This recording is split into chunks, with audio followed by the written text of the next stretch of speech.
Alrighty, this video is about my VIPER V1300x. Now, some of the common issues I've had with this is if you put the wrong grapple that isn't the grapple meant for the machine, like a VIPER brand grapple, it could kick back and hit this, therefore damaging your hydraulic lines and spewing everywhere. Another issue I've had is the arms cracking, specifically that bar right there. A little bit right here. You know, like these are the original tracks, but I'm going to go to the other side and show you. Oh, another thing. See this right here? What can I grease that with? What can I grease that with? I've looked everywhere. I cannot find anything to grease that with. Da, da, da, da, da.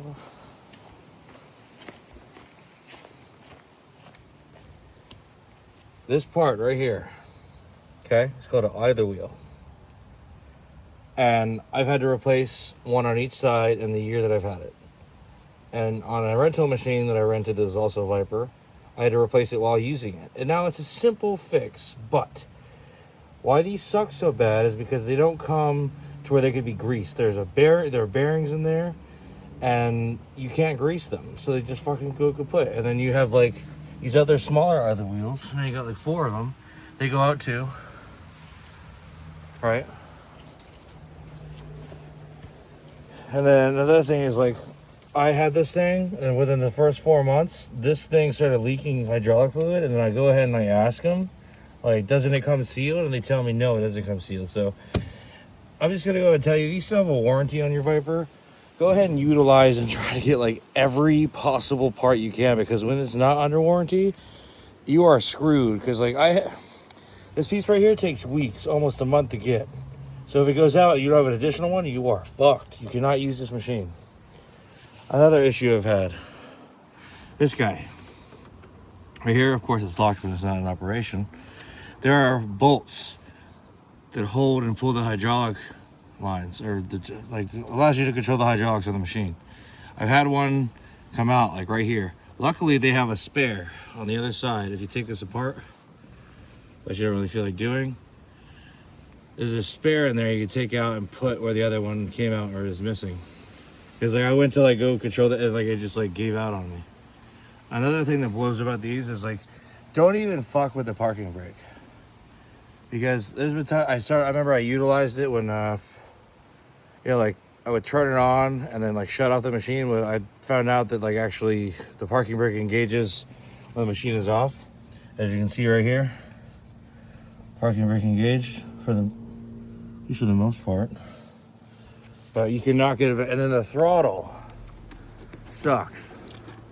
Like, see how it keeps going down on me? That time it stayed up, but then like you go, see what I'm talking about? Whatever you do, don't twist it.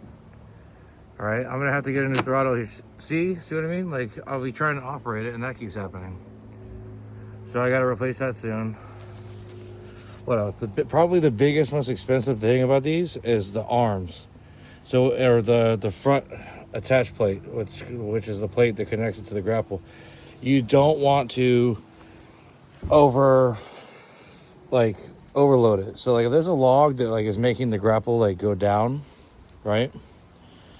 Cut it again. That way you can get it to where, you know, you can like lift up with it, because that means it's not going beyond its means. And don't pull trees down with it. If anything, use the back end of the machine or a truck, because I think that also can break the front attach plate too. So, and then another thing, last but not least, when you take this grapple off to maybe put on a bucket or forks or a different attachment, do not close it. Leave it open. Because if you close it, and when you go to reattach it, you are not going to be able to get this one back on unless you bleed the hydraulic line. So leave it open, and even then, there's been times where I've left it open and I still had to bleed the line.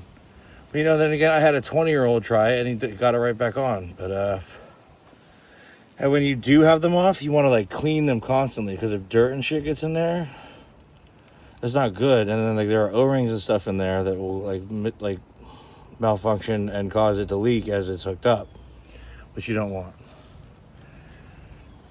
And then I think one other thing.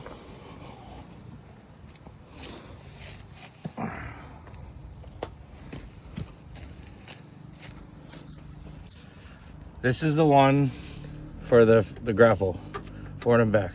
This one is for the left side, which you guys, you can see, there's nothing hooked up to it.